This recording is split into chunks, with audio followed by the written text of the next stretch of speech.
Hi everyone, welcome to the platform of SS science Bengali.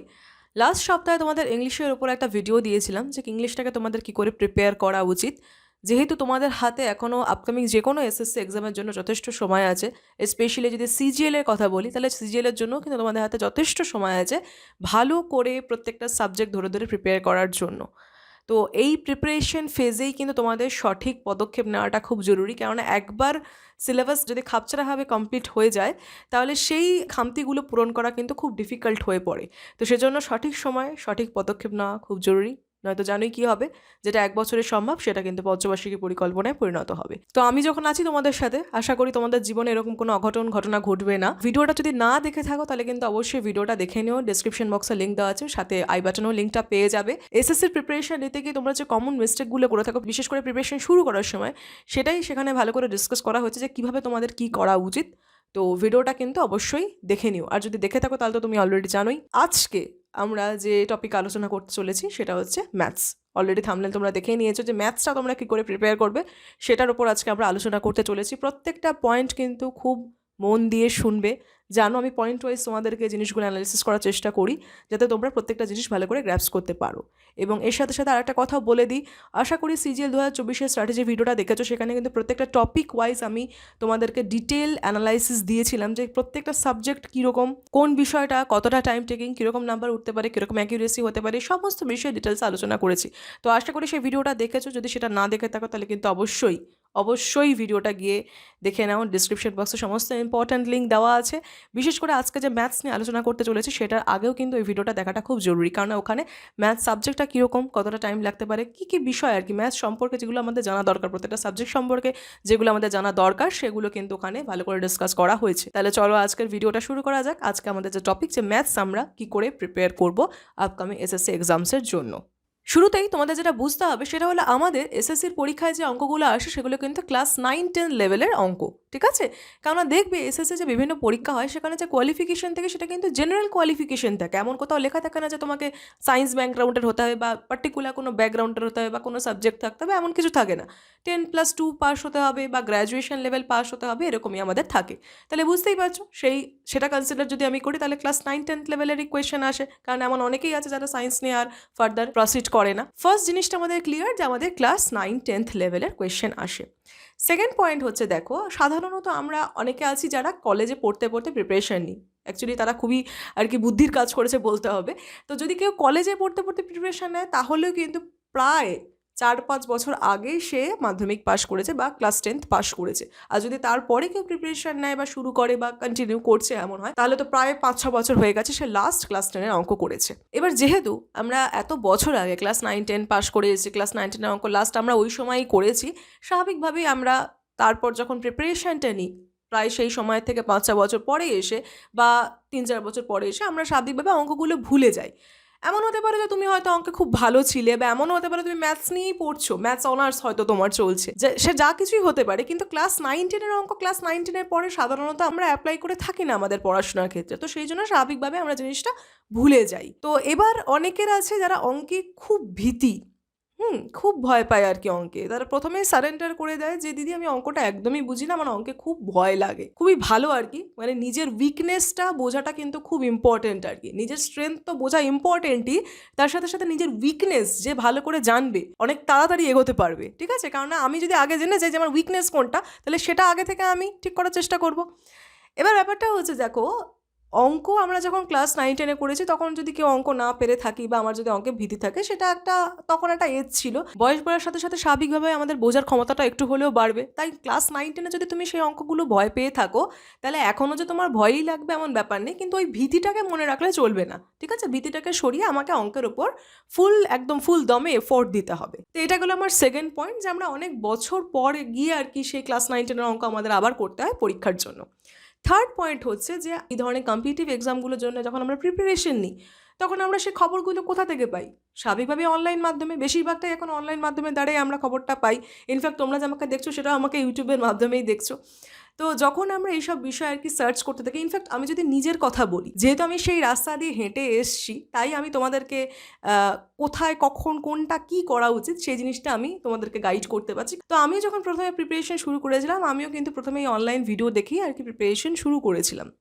এবং সেখানে দেখি short tricks ছাড়া কোনোভাবে আর কি পরীক্ষা ক্র্যাক করা সম্ভব না, এসএসসির পরীক্ষা বিশেষ করে ক্র্যাক করা সম্ভব নয়। তোমরাও যারা প্রিপারেশন নিচ্ছ আশা করি এই শব্দযুগল শুনেছো, শর্ট ট্রিক্স যেটাকে আমি বলছি, যে অঙ্ক কি করে কম সময়ের মধ্যে নামানো যেতে পারে, যেহেতু অঙ্কটা একটু টাইম টেকিং লাগে, একটু বেশি সময় আমাদের পরীক্ষার সময় কমপ্লিট করতে, সেজন্য শর্ট ট্রিক্স ছাড়া পরীক্ষা ক্র্যাক করা সম্ভব না। এরকম কথা হয়তো তোমরা অনেকবার শুনেওছো অলরেডি। তো আমি আমার যে প্রিপারেশন ফেজের কথাটা বলছিলাম, যে আমি এরকম বিভিন্ন ভিডিও দেখে আর কি শর্ট ট্রিক্স দিয়ে প্রিপারেশন শুরু করি, কিন্তু ক্রমাগত আমি যে জিনিসটা বুঝতে পারলাম যে পার্টিকুলারলি ওই অঙ্কটাই আমি পারছি, আর ওটা থেকে একটু যদি অন্যরকম কিছু আমাকে জিজ্ঞাসা করে সেটা আমি পারছি না।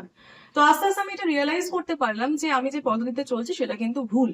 কারণ আমি লাস্ট আর কি 7 বছর আগে ক্লাস 10 পাস করেছিলাম। যদি তোমরা আমাকে না জেনে থাকো তাহলে কিন্তু অবশ্যই চ্যানেলে অ্যাবাউট সেকশনে গিয়ে জেনে এসো যে আমি কে এবং আমার কি আর কি ভ্যালিডেশন। কারণ যার কথা শুনছো সে কে, সে কি করেছে সেটা জানাটা তোমাদের খুব দরকার আর কি। তো আমার মাস্টার ডিগ্রির পরে আমি প্রিপারেশনটা শুরু করি, তো সেই জন্য আমি 7 বছর পর বললাম। আমি 7 বছর আগে লাস্ট ক্লাস 10 এর অঙ্ক করেছি, তো আমার তাহলে ট্রেডিশনাল মেথড যেটা, মানে আমরা ছোটবেলায় যেভাবে অঙ্ক করতাম, ছোটবেলায় তার শর্ট ট্রিক্স অ্যাপ্লাই করে অঙ্ক করতাম না, ছোটবেলায় নর্মাল মেথড অঙ্ক করতাম, যেটাকে কিনা ট্র্যাডিশনাল মেথড বলা হয় এখন। তো সেই ট্র্যাডিশনাল মেথডে আমার অঙ্কগুলো করা উচিত। তো আমি তারপর সেই সমস্ত ভিডিও একদম বন্ধ করে ডিরেক্ট বইয়ে চলে গেলাম এবং বই থেকে আমি প্রিভিয়াস ইয়ার কোয়েশ্চেন থেকে অঙ্ক শুরু করেছিলাম।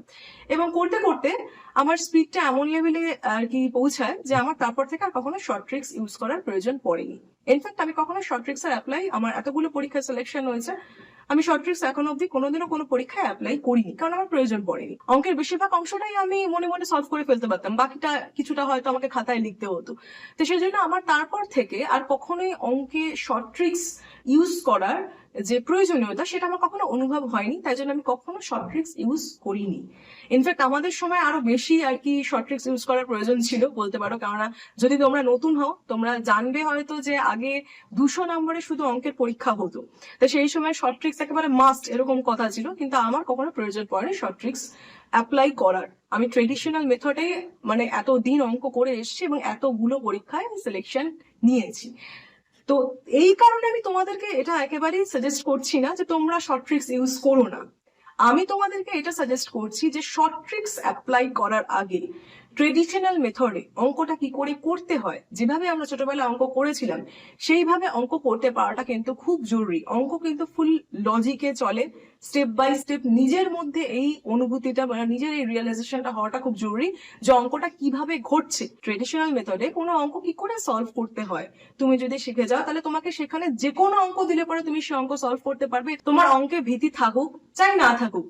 হতে পারে তুমি অঙ্কে খুব ভালো ছিলে, হতে পারে তোমার অঙ্ক একদম ক্লিয়ার ছিল না ছোটবেলায়, তুমি যেরকম স্টুডেন্টই হও না কেন অঙ্কে, প্রত্যেকের জন্য কিন্তু এটা প্রযোজ্য যে প্রত্যেককে গিয়ে কিন্তু একবার অঙ্কটা ট্রেডিশনাল মেথডে করে আসাটা খুব জরুরি। তাহলে থার্ড পয়েন্ট আশা করি বোঝা গেল যে অঙ্কটা কি করে শুরু করবে। কোনো রকম শর্ট ট্রিক্স দিয়ে অঙ্ক প্রিপারেশন শুরু করবে না, একদম নর্মাল ট্র্যাডিশনাল মেথডে অঙ্ক শুরু করো, পুরো অঙ্কটা ভালো করে বোঝো, তারপর তুমি চাইলে শর্ট ট্রিক্স ইউজ করতে পারো। নেক্সট হচ্ছে তুমি কোন চ্যাপ্টারের পর কোন চ্যাপ্টার করবে। প্রথমে বলি কোথা থেকে করবে। অঙ্ক করবে যে কোনো প্রিভিয়াস ইয়ারের বই থেকে, যে কোনো প্রিভিয়াস ইয়ারের বই থেকে শুরু করলে কি হবে, বইতে টাইপ ওয়াইজ কোয়েশ্চেন দেওয়া থাকে, তাহলে কোনো চ্যাপ্টার থেকে কী ধরনের প্রশ্ন আসে সেটা সম্পর্কে তোমার কাছে একটা ক্লিয়ার পিকচার চলে আসবে যে আচ্ছা এই চ্যাপ্টার থেকে এই কোয়েশ্চেনগুলো আসে, আমাকে এইগুলো করতে হবে, এটা তোমার কাছে ক্লিয়ার থাকবে। ঠিক আছে, তাহলে আমাদের ফোর্থ পয়েন্ট হচ্ছে তোমাদের যে কোনো প্রিভিয়াস ইয়ারের বই থেকে অঙ্কের প্রিপারেশন শুরু করা উচিত। নেক্সট ফিফথ পয়েন্ট হচ্ছে কোন চ্যাপ্টার থেকে প্রিপারেশন শুরু করবে। আশা করি তোমরা জানো অঙ্কের সিলেবাসটাকে আমরা প্রধানত 2 ভাগে বিভক্ত করতে পারি, অ্যারিথমেটিক এবং অ্যাডভান্স। ঠিক আছে, তার মধ্যে অ্যারিথমেটিক পোর্শনটা তোমরা যদি আগে শুরু করো তাহলে বেটার হয়, কেননা সিজিএল ছাড়া যে অন্যান্য এক্সামগুলো হয় সেগুলো অ্যারিথমেটিকের প্রশ্ন জিজ্ঞাসা করে, এবং তাছাড়া যদি তোমরা বিভিন্ন ওয়েস্ট বেঙ্গলের আমাদের স্টেট লেভেলের যে এক্সামগুলো দাও সেখানে তো অ্যারিথমেটিকই থাকে আমাদের সিলেবাসে, তাই অ্যারিথমেটিক দিয়ে শুরু করাটা তোমাদের জন্য বেটার। তো অ্যারিথমেটিকের মধ্যেও প্রচুর চ্যাপ্টার আছে, সেই চ্যাপ্টারগুলোকে কি করে স্টেপ বাই স্টেপ করবে সেটা খুব ভালো করে বুঝে নাও। দেখো, প্রথমে শুরু করবে গড় অর্থাৎ অ্যাভারেজ চ্যাপ্টারটা দিয়ে, তারপর স্ক্রিনে যে চ্যাপ্টারগুলো দেখতে পাচ্ছ দেখবে দুটো দুটো করে একসাথে লেখা, সেগুলো এভাবে লেখা হয়েছে এই জন্য কারণ ওগুলো তোমরা যখন করবে একসাথে করবে, অর্থাৎ অ্যাভারেজের পর যদি তুমি রেশিও প্রপোর্শন শুরু করো তাহলে রেশিও প্রপোর্শন অ্যালিগেশন মিক্সচার একসাথে করে নেবে, কারণ দুটো একই ধরনের চ্যাপ্টার। টাইম অ্যান্ড ওয়ার্কের সাথে পাইপ অ্যান্ড সিস্টেম একবারে করে নেবে, টাইম অ্যান্ড ডিস্টেন্সের সাথে বোট অ্যান্ড স্ট্রিপ একবারে করে নেবে। যখন পার্সেন্টেজ করছো, percentage, profit and loss, discount একসাথে করে নেবে। সিম্পল ইন্টারেস্ট যখন করবে, কম্পাউন্ড ইন্টারেস্ট একসাথে কমপ্লিট করে নেবে। এই সব কটা মানে এই 12টা চ্যাপ্টার কমপ্লিট হওয়ার পর করবে ডেটা ইন্টারপ্রিটেশন। ডেটা ইন্টারপ্রিটেশনের মধ্যে সব কিছু লাগে, আমাদের গড়ও লাগতে পারে, আমাদের পার্সেন্টেজের অঙ্কও থাকতে পারে, প্রফিট অ্যান্ড লসের অঙ্কও থাকতে পারে, যা কিছু থাকতে পারে। জন্য ডেটা ইন্টারপ্রিটেশন আমরা সবার লাস্টে করবো 12টা চ্যাপ্টার হয়ে যাওয়ার পর। ঠিক আছে, আমি যে সিকোয়েন্সে দিয়েছি সেই সিকোয়েন্সে তোমরা ফলো করতে পারো। যদি চাও অ্যাভারেজের পরও ডিরেক্ট পার্সেন্টেজ থেকে শুরু করতে পারো, কিন্তু যখনই করবে যেরকমভাবে এখানে দেওয়া আছে, সিরিয়াল নাম্বার 2, 3 একসাথে দেওয়া আছে, সিরিয়াল নাম্বার 8, 9, 10 একসাথে দেওয়া আছে, এইভাবেই কিন্তু কমপ্লিট করবে।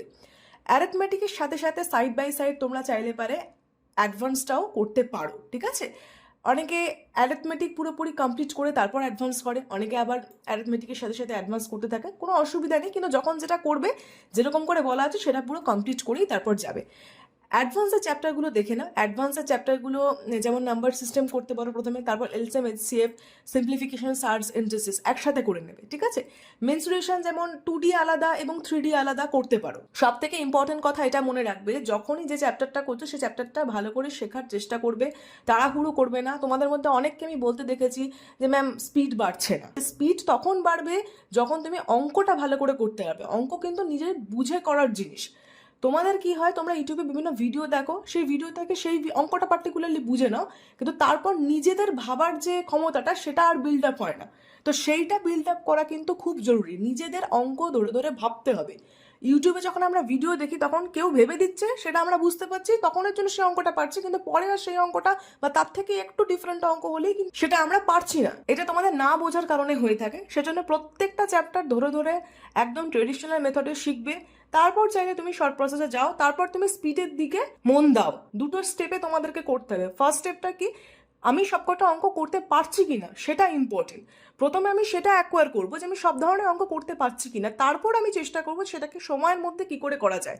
আমি যে অঙ্কটা করতেই পারি না সেটাকে আমি সময়ের মধ্যে করবো কি করে, জিনিসটা নিজে ভেবে দেখবে। তুমি যে অঙ্কটা সময়ের মধ্যে করতে চাইছো, অঙ্কটা সময়ের মধ্যে করবে তো তখন না যখন তুমি অঙ্কটা পুরোটা নিজে ভাবতে পারবে, নিজে করতে পারবে। আগে করবে, তারপর সেই টাইমটাকে রিডিউস করার চেষ্টা করবে। আগে অ্যাকিউরেসি, তারপর কিন্তু স্পিডের দিকে মন দেবে। ও এর সাথে তোমাদেরকে আরেকটা কথা জানিয়ে রাখি, আগামীকাল 26শে জানুয়ারির প্রজাতন্ত্র দিবস উপলক্ষে আমাদের এসএসসি ইনসাইট ইংলিশ ফাউন্ডেশন কোর্সে রিপাবলিক উইক অফার চলছিল। এই সপ্তাহটা পুরোটাই আর কি এই অফার চলেছে। লোয়েস্ট প্রাইসে আমাদের এই ফাউন্ডেশন কোর্সটা পাওয়া যাচ্ছিল। আগামীকালই লাস্ট দিন এই অফারে পাওয়া যাবে কোর্সটা।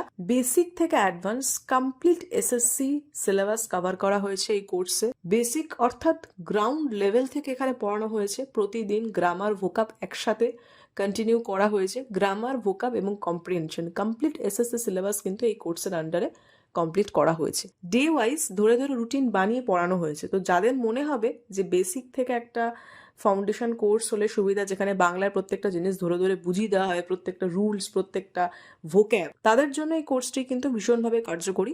যদি তোমরা নিতে যাও আজ অথবা কালকের মধ্যেই নিয়ে নিও। রিপাবলিক উইক অফার কিন্তু 26শে জানুয়ারি শেষ হয়ে যাবে। নিচে ডিসক্রিপশন বক্সে হোয়াটসঅ্যাপ লিঙ্ক দেওয়া আছে, যদি যুক্ত হতে চাও তাহলে যোগাযোগ করো। আচ্ছা, যেটা বলছিলাম যে আগে কিন্তু অ্যাকিউরেসি, তারপর আমরা স্পিডের দিকে নজর দেবো। আমাদের এসএসসি ইনসাইট ম্যাথস ফাউন্ডেশন ব্যাচে কিন্তু এইভাবেই আমরা গাইডেন্স দিয়ে থাকি। একদম বেসিক থেকে ধরে ধরে ট্রেডিশনাল মেথডে প্রত্যেকটা অঙ্ক আমাদের ম্যাথস ফাউন্ডেশন ব্যাচে করানো হয়। যেটা তোমাদের শুরুতেই বললাম যে আমাদের ম্যাথস সিলেবাসটা কিন্তু বেসিক্যালি ক্লাস 9-10 এর সিলেবাস। তাই এই ফাউন্ডেশন ব্যাচে কিন্তু প্রথমে ক্লাস 9-10 আমাদের পশ্চিমবঙ্গের যে ক্লাস 9-10 বই আছে, সেই ক্লাস 9-10 বই থেকে ধরে ধরে প্রত্যেকটা অঙ্কের বেসিক বোঝানো হয়, এবং তারপর আমরা প্রত্যেকটা এক্সামে প্রিভিয়াস ইয়ারের কোয়েশ্চেন্স গুলো করি। এবং এই পদ্ধতি কিন্তু সম্পূর্ণরূপে কার্যকরী হয়েছে আমাদের অ্যাসপিরেন্টদের ক্ষেত্রে। যারা প্রথম দিকে খুবই উইক ছিল অঙ্কে, তারা আস্তে আস্তে অঙ্কটাকে পুরোপুরি গ্রিপে আনতে পেরেছে, নিজেরা ভাবতে শিখেছে যে একটা অঙ্ক কি করে করতে হয়, সেই ধারণাটা তাদের মধ্যে অটোমেটিক্যালি বিল্ড আপ হয়ে গেছে এখন। তাই তোমাদেরকে যেটা বললাম, নিজেরা ফাউন্ডেশনটা কিন্তু একদম স্ট্রং করে নাও। সেটা তোমরা নিজেরা সেলফ স্টাডি করলে করো, কোথাও পড়ছো সেখান থেকেও ফাউন্ডেশন স্ট্রং করতে পারো। যদি মনে হয় আমাদের ব্যাচে যুক্ত হবে, তাহলে আমাদের ম্যাথস ফাউন্ডেশন ব্যাচেও যুক্ত হতে পারো। নিচে ডেসক্রিপশন বক্সে হোয়াটসঅ্যাপ লিঙ্ক দেওয়া আছে, ওই হোয়াটসঅ্যাপ লিঙ্কেই তোমরা যোগাযোগ করবে। আজকে তাহলে আমরা এখানেই শেষ করছি। আশা করি এই ভিডিওটা তোমাদের এই প্রিপারেশন ফেজে কিছু ভ্যালু অ্যাড করতে পারবে। আমি আশা করছি আমি যে যে পয়েন্টগুলো বললাম সেগুলো নিয়ে তোমরা ভাববে এবং সেগুলো তোমরা তোমাদের প্রিপারেশনে এক্সিকিউট করবে। ভালো লাগলে একটু লাইক করে দিও আর আমাকে কমেন্ট করে জানিও এই ভিডিওটা তোমাদের কেমন লাগলো, এবং সম্ভব হলে বন্ধুদের সাথে শেয়ার করে দিও। আমি জানি না তোমরা কেন ভিডিও শেয়ার করো না, খুবই খারাপ লাগে মাঝে মাঝে যে যাদের জন্য এই ভিডিওটা বানাচ্ছি হয়তো তাদের কাছে গিয়েই পৌঁছাই না এই ভিডিওটা। পশ্চিমবঙ্গের এমন অনেক প্রত্যন্ত এরিয়া আছে যারা হয়তো এই পরীক্ষাগুলো সম্পর্কে অতটা ভালো ইনফরমেশন নেই তাদের কাছে, বা কি করে মানে প্রিপারেশন নিতে হবে সে সম্পর্কে হয়তো অতটা তথ্য নেই। তো তাদের কাছে যদি এই ভিডিওগুলো না পৌঁছায় তখন মাঝে মাঝে এরকমই মনে হয় যে আমার হয়তো সমস্ত প্রচেষ্টাই বিফলে যাচ্ছে। তাই তোমাদেরকে খালি রিকোয়েস্টটুকুই করতে পারি, এর থেকে বেশি তো আর কিছু বলা সম্ভব নয়। তাই রিকোয়েস্ট করি, আগের ভিডিওতেও রিকোয়েস্ট করেছিলাম, আগের ভিডিওটাও খুবই আর কি কম অ্যাসপিরেন্টের কাছেই পৌঁছেছে। এইবার আমি আশা করছি যে তোমরা আমার ভিডিওটা শেয়ার করে আমার প্রচেষ্টাকে সফল করার জন্য আমাকে সাহায্য করবে। আজকে তাহলে এখানেই শেষ করছি। That's all, thank you.